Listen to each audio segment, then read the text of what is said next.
I just want to tell you that I am sorry. He looks me right in the eye, his face bent with darkness and remorse. And I don't accept your apology, I reply absently, scanning the floor and the rapidly rising water. I spare a glance to the top of the well, where surprisingly the shifter has disappeared, leaving us to die in its wake. I mean, it's not like I expected it to save us, but at the same the fact that it just left without doing anything at all leaves me feeling rather empty inside. At least it could have tried to attack us, because then there would be something. Something besides this. You should. It would make me feel a lot better about our imminent deaths, Griffin mutters, to my amusement. Who said we were going to die? I laugh through the cold. You shouldn't be sorry, for none of this is your fault. But it is. He rubs his head in dismay. From what you have just told me, if only I had realized before now. Realized what? I ask with concern. He looks really stressed out, and his attitude is bringing me back to reality as well. There isn't going to be a prince with his white horse who is going to magically save us. This will really be our last words. I never knew that. A thunderclap erupts in the night, stinging our ears with its ferocity. We stop and look at each other, instantly alarmed. Lightning, I murmur breathlessly. Instantly a bright light floods our vision for less than a millisecond, as if to echo my observation. The water is up to our waists, and rising higher. It feels like I am in a swimming pool, with the walls so high that I cannot escape it. And this storm is only going to get worse. Griffin, I take his arm. We must die laughing. So tell me a joke. I throw aside my lack of memories and questioning of our relationship. Death experience. I laugh inwardly. It should be called the bonding experience. I feel like I've known Griffin now for an entire lifetime. What? He seems confused. So I punch his shoulder in joviality. Tell me a joke. I want to hear one, I urge him. But I'm the worst joke teller in this universe. No, I'm pretty sure I am. So you go first. Well, what happens if a wolf falls in the washing machine? I have no clue. He becomes a wash and werewolf. He then makes a dumb cha sound with his mouth and breaks out into a wide smile. He must know he made the worst joke ever known to mankind, otherwise he wouldn't be so proud. Even though it's stupid. I find myself laughing anyway. Laughing until the tears fall, falling like the rainwater washing my face and arms. Crying until it is impossible to stop, impossible to forget about what's in store for us. Griffin's soaking hands surround my body while choking up with either tears or laughter himself, although he'd probably admit to neither. Laughing or crying, to me there is no difference at all. They both result from that small part of your heart that produces the deepest of your emotions, that makes you human and separates you from the animals. There is such magnificence and attraction in the manifestation of those feelings, but vulnerability accompanies its fragile beauty. I embrace the beauty, reveling in it as the tears turn into diamonds before our eyes, rich with despair and utter hopelessness. As the diamonds splash into our own personal death capsule, it seems to make everything seem even more bleak, yet even more beautiful.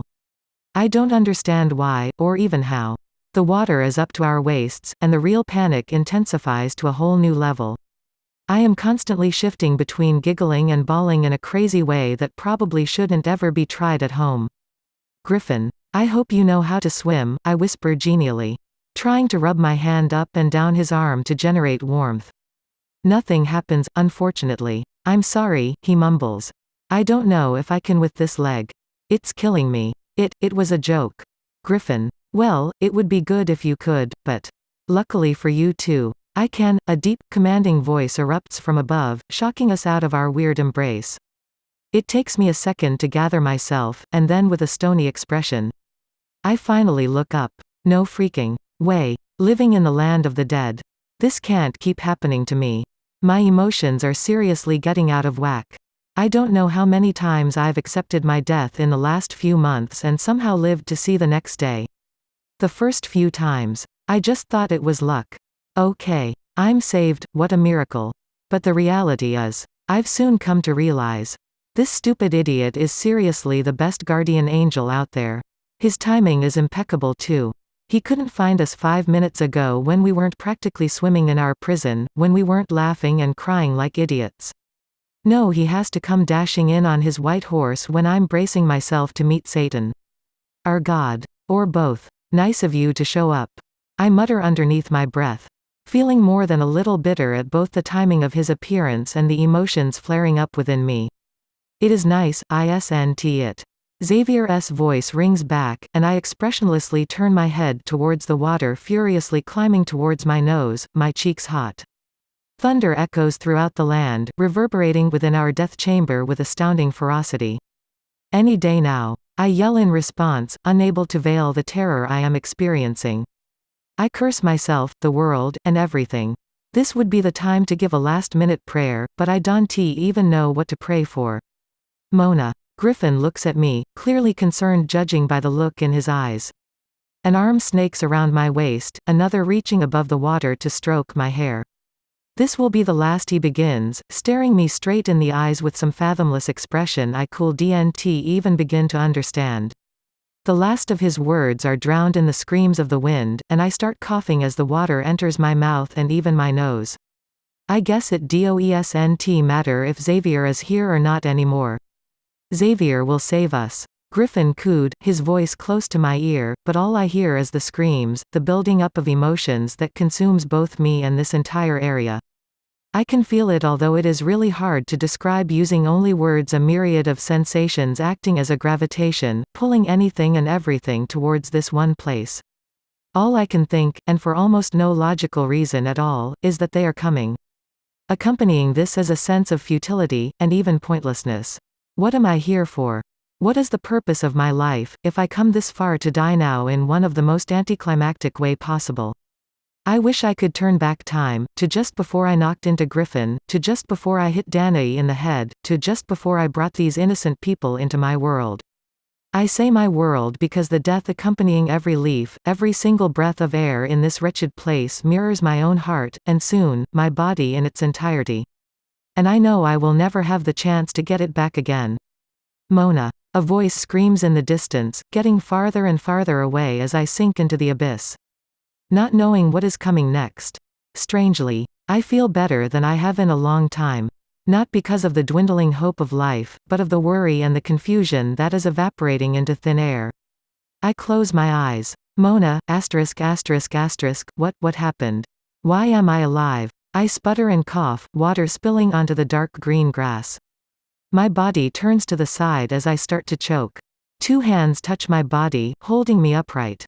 It's all right. You are okay now. The hands wrap around my legs and back, and I feel a rush of air as I am lifted into the air. I try to see what is going on, but the rain pounding on my face and the difficulty with which I am taking my breaths prevents me from doing so. Tears start slipping down my cheeks as sniffles accompany my chokes. Why I gasp, again and again, as bright flashes of light persistently invade my vision. Mona, you didn't really think I'd let you go so easily, did you? At this, I force my eyes to open all the way, and the first thing I see is a lock of blue hair, glistening as the water dances down in waterfalls. Subconsciously, my hand reaches up to touch it, watching the way it shines in the light of the storm. We need to leave, guys, a different voice erupts, and my attention is shaken. Ray, I ask weakly. There he is. I can really make out his face as he approaches, but there is no mistaking that voice. How in the world did he get here? Mona, he says in a low whisper. Look out and see if there are shifters in the area. I can smell them, but this whole wretched place smells like them, so it is hard to judge. Ray, you asking too much of her right now. The hands around me tighten. I mean, look at her. We need to find shelter as soon as possible. My attention shifts to the world around me, and goosebumps immediately appear on my arms. I can't help but shiver, which only leads Xavier to squeeze me closer to his chest. Lean on me, he whispers, his voice almost spellbinding. Don't worry about anything. I will keep you safe, Xavier. I look up, staring into his glowing eyes. We are surrounded. I watch as his eyes widen, distracted by the beauty of his pupils. Where are they? He growls in an almost indiscernible murmur. Ray runs back to the group of people standing by the well. I can see Danae, Yi, and Griffin backed up against it. I can't help, at least that is what I say to myself, but snuggle close to Xavier's broad chest as I respond. Everywhere, for they truly are, surrounding the clearing in incredible numbers. The scene is just as I pictured, and I think I know what they want. Let me down. I say quietly. Xavier's eyes widen. Never, he asserts firmly. Please. I respond in the same monotone. You'll run away. He squeezes his eyes shut, and his hands tighter. I bring my hand to his face, gently tilting it towards my mouth. As if a spell has just been cast. I say something I never imagined would come out of me. Ever, I'll never leave you again.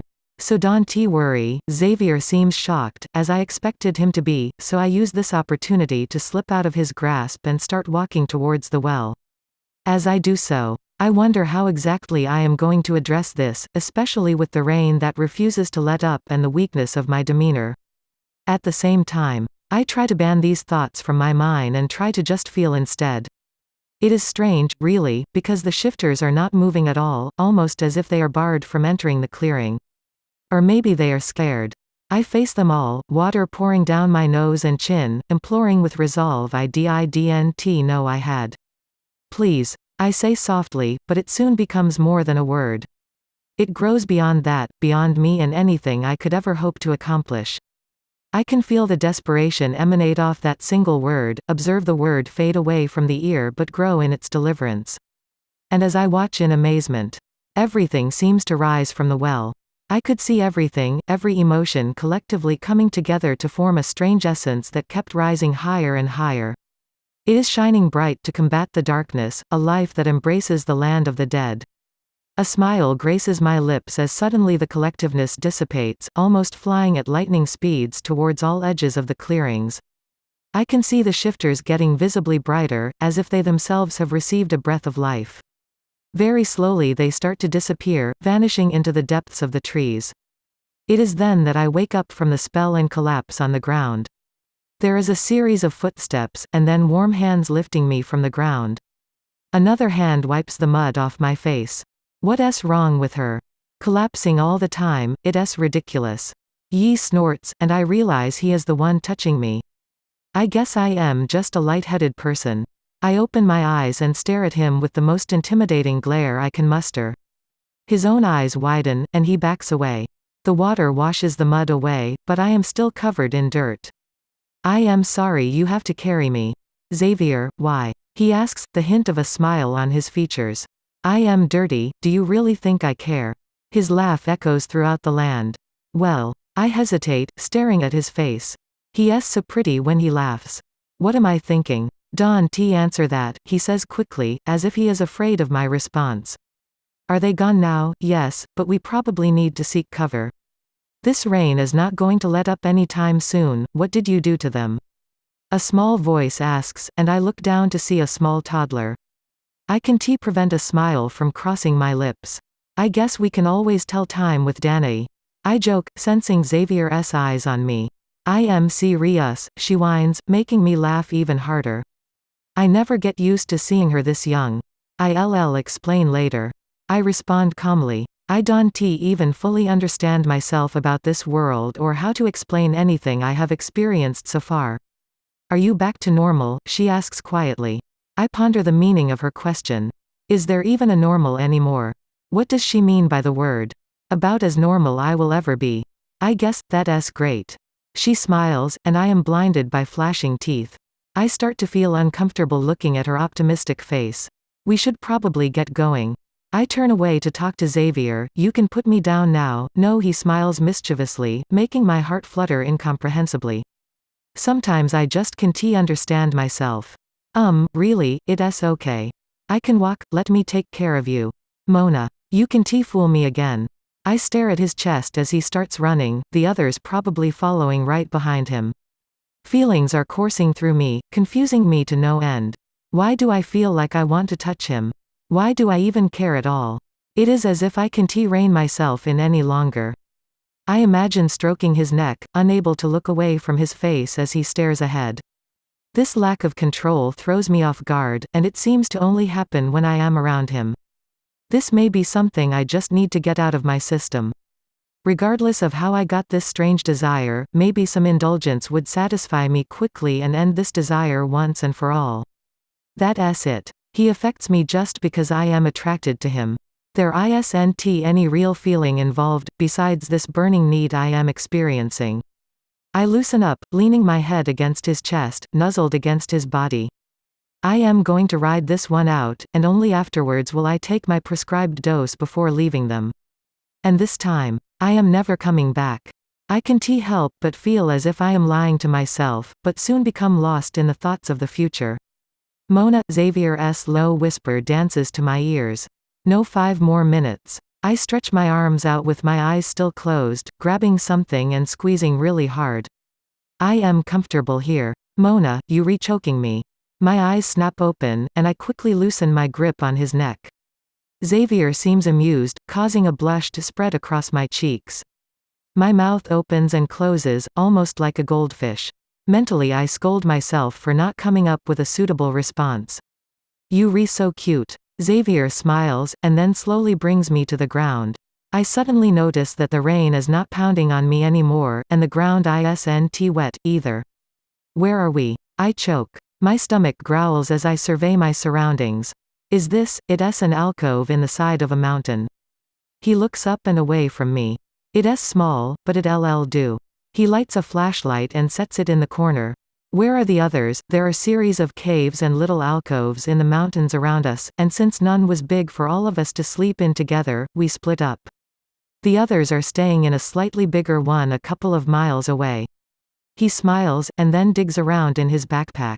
I watch his strong fingers as he pulls out a very strange-looking object. It is covered in sharp thorns and is about the size of a pear. You must be hungry, he smiles, giving it to me. Thanks. I say quietly, surveying the fruit cautiously. How do I eat it? Oh, he laughs. I forgot that you wouldn't know how to. His long eyelashes suddenly flutter beside my eyes as his face grows close to mine. You grab the top of the fruit. This stem, and one of these long thorns, pulling them away from each other as hard as you can.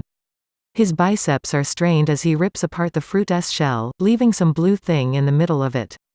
Are you even listening to me? Turning to me exasperatedly after a few seconds of no response, he looks at me with concern. I watch the contours of his face, how his expression morphs from one to the other and how every movement just seems so tantalizing.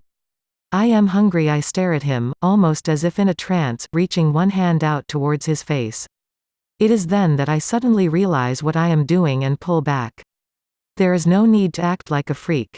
Mona, that is not how you seduce someone even if you wanted to. My hand suddenly turns and reaches for the blue object instead. As if to wash away my embarrassment. I stuff it in my mouth all at once, measuring the flavor of the fruit. It is unbearably tangy, leading me to almost spit it out all at once. Mona, what's wrong with you? Xavier leans in, his arms wrapping around my body to support me from almost falling over. I am sorry. I apologize. Taking one agonizing swallow. It makes me shudder, burning all the way to my stomach. It's these clothes. Xavier mutters, touching the wet fabric of my shirt. That's what's wrong. He rummaged within his small backpack, looking for something. He's right that my clothes are soaked, but that isn't the problem at all. I have a few extra t-shirts. He pulls out some clothing and lays it on the ground. I'll build a fire, and you change. Subconsciously I back up against the stone wall, my expression of alarm. Here. There is no secluded section of this little alcove, with not much between the inward walls and the pouring rain. Would you rather do it outside? He stares at me piercingly, a smirk on the edge of his lips. Well, get to it. I one look. He turns and looks in his backpack again, swearing as he does so. If only I had my knapsack. I reach over and grab a large t-shirt, and then scamper to the wall. Face the other way. I squeak as he suddenly turns to gather some dry sticks from the alcove. He looks at me in amusement. Okay, if you insist. Smiling, he slowly turns to face the rain. I can almost sense the laughter emanating from his being, laughter that almost sends steam out of my ears. Calm down. Mona. It's okay. I quickly undress, probably faster than I ever have in my entire life. My undergarments are soaked too. So I remove them as well and put on the huge t-shirt. It swallows me up, but it isn't very thick. It's dry though, which is a huge plus. Xavier turns around without waiting for me to say so, and his first glance is at the clothes I left on the floor. Hey! I exclaim indignantly, but he wordlessly crosses over and takes my wet garments without even looking at me. Everything, huh, he murmurs, and then starts to laugh inexplicably. Sitting down by his little pile of sticks, he casts his first glance at me with that same smile on his face. My clothes look good on you, I blush. Turning beet red as I gesture to him wildly. What about you? Your clothes are wet, his smile grows even wider. I am sick of seeing it in some ways, and in others intrigued by how far it could possibly stretch. I suppose it is my turn. He stands up, and almost simultaneous pulls his shirt over his head. My breath sucks in at the sight of his upper body, and I am unable to look away no matter how hard I try.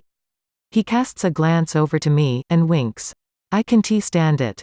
These feelings of lust that are turning me into a mere animal.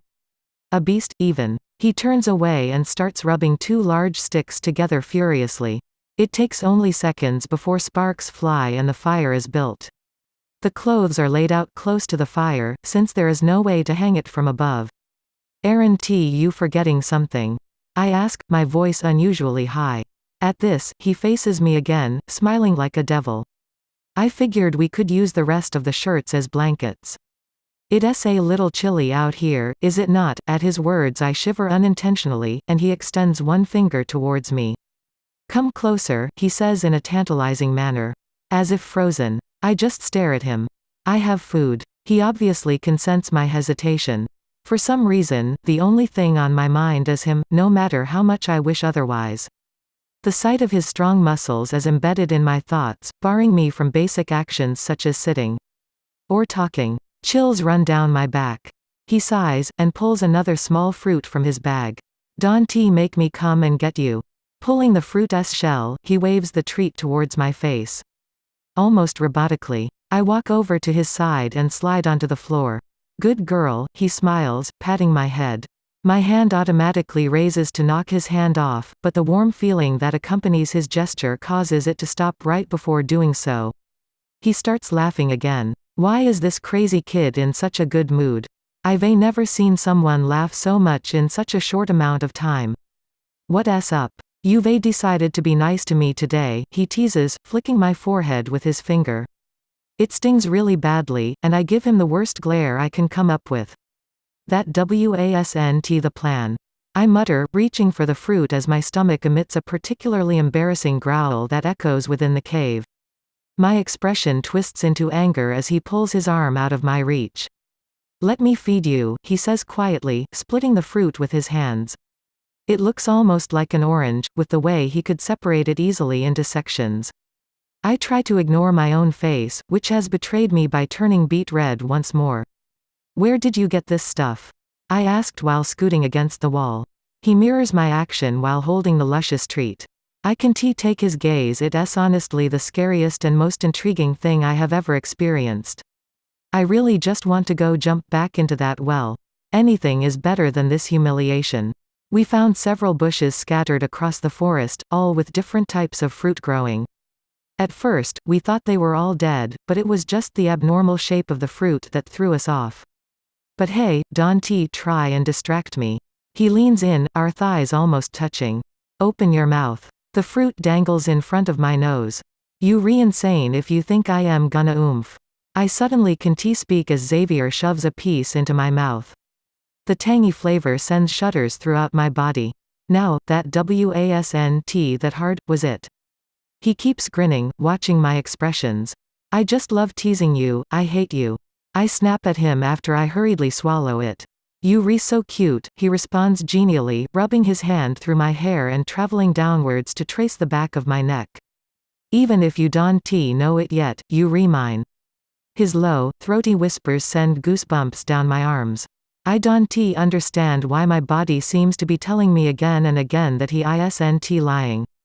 And never. I stutter, leaning even farther away. When I look back, I see him completely turned away, looking in his backpack once again. Confusion enters me as a strange feeling of unsatisfaction clouds my thoughts. I don't even know why you think that. I stand up roughly, planning on escaping while I still can. You said it yourself. He comes up with his best imitative voice. I'll never leave you again, he copies me, over-exaggerating my diction. It was the only way I could get you to let me down. I shrug, trying to hide my shakiness. My face is a seemingly permanent shade of red. Doesn't matter if you meant it. I am taking it for what it is. He suddenly whips out a thin rope and before I can blink he grabs my ankle. My eyebrows knit in fury, the blood rushing to my head. What are you doing? I growl menacingly, trying to step away. His hold is too strong, however, and now not only do I feel like an idiot, but I also feel like a dog. I don't care if you lost your memories. I don't care how you feel about me or Griffin, he declares grandly, all the while focused on my ankle. I am taking you for myself, I am not something to be owned. I snap, jerking my ankle as hard as I can. It does no good, his vice-like grip restrictive in the worst way possible. Keep still. Mona, he commands, his voice strict and authoritative. I find myself unable to defy him when his words have such an imposing timbre. This hold he has on me, horrifying on so many levels, seems to be all-encompassing and absolute. I wonder how this has happened to me, and whether these lost memories hold the key to the madness. A scratchy material rubs against my feet as Xavier's hands suddenly start to fly with immeasurable rapidity and finesse. Unconcerned, I stare into the depths of the golden flames, drawing back in surprise as Xavier's eyes peer back from the midst of the burning embers. In alarm, I glance at Xavier, who is at my feet. Doing something I can't see due to his big blue head blocking the way. I must be crazy, just seeing things I shouldn't even be thinking about. My gaze snaps back up to the fire, and this time I don't see anything. A visible sigh of relief leaves my body as I lean heavily against the wall. It's all right. I am just crazy. What's wrong? Xavier asks calmly as he puts the finishing touches on whatever he is doing to my ankle. I peer down at my feet and see his elaborate knot by which he tied the two of our legs together. Really, Xavier? Really, it's the only way to show you I am serious. And I don't want you to be getting any silly ideas. He defends himself with more grace than I expected, and then grabs my ankle with sudden ferocity. I find myself losing my balance, about to topple from where I am standing. My t-shirt almost starts ballooning out, so I grab the ends furiously with my hands. Xavier's arm touches my back, stabilizing me easily. I am sorry, did I catch you off guard? He asks lazily, smiling at me brightly and then returning his attention to my foot. It's your freaking fault I almost fell. I couldn't stabilize myself normally because I don't know, my foot was tied up. I could feel the rage building, as if waiting for the imminent explosion. Everything was frustrating me, our situation, my strange fascination, and feelings that should never, ever resurface. He says nothing in response, and if I didn't know better. I'd think he didn't hear me. But that isn't possible. The flashlight flickers and diminishes slowly in intensity. Soon it is only the glow of the small fire, which itself is dwindling due to the blowing rain, that illuminates the small alcove. I wonder when the sun will come up. I say wonderingly, staring into the formless, cloudy void that is our night. Right now the low fog seems almost immeasurable, stretching across miles and miles of the visible skyline. What is this place? If it is a spirit world of some kind, how are we even going to survive here? This land is depleted, either naturally or otherwise, of the basic resources we need to keep going. Xavier murmurs something, his words so unintelligible that even I can't understand him. Speak up. I prod, looking down at him awkwardly. Chills race up and down my legs as he started tracing his finger across my ankle. I don't want to repeat myself. I try my best not to be distracted by the constant movement of his fingertips, spinning an intricate web with each and every touch. Somehow both irked and enraptured. I am frozen in place as he explores the contours of my ankle and calf. You are my son, he says quietly, his face still turned downwards. Is that a little red on his cheeks? I am lost without you, I am crushed with desire as his long fingers trail higher, around my kneecap and lower thigh. Slowly I lower myself to the ground, unable to maintain my awkward position any longer. My fists clench at my side, and I cautiously push on the wall as I try not to trip over the rope. It is pretty long, but not long enough so that I can move properly. His hands leave my moving feet and snaked around my waist, pulling me down with more speed than intended. I land with a definitive thud, though strangely unhurt. Looking around, I realize that I am captured within his arms, with no way out. Let me go, I say nervously, trying to prevent my blushing cheeks from getting even brighter in color. My thoughts naturally wandered to the strength of his arms, and the warmth that emanates from his torso. The safety I feel in his arms both ease and disconcert me. The only thing I can hear is Xavier's low, curiously heavy breathing as his sinewy arms squeeze almost all the life out of my body. You should finish eating, he whispers softly. I think you need some rest. As soon as he says this, I realize just how tired I really am. I am not really all that hungry, I say cautiously, all the while peering at the rest of the blue fruit on his knapsack. I'll just sleep now, you have to get your nutrition. Mona, Xavier insists, reaching for the fruit and handing it to me. Here, we have only a few hours of sleep. I'd like to feed you some more, but your droopy eyes tell me that you need to get to sleep as fast as you can, as if I'd even let you feed me after how rude you've been. I mutter as I grab the fruit, swallowing it almost immediately. That's not a way to treat your savior, he teases, making my blood boil. I try to escape once more, shifting my body so that my feet pressed against the floor. Whoa, did I tell you that you could get up, he asks, pulling me towards him with irresistible force. Xavier,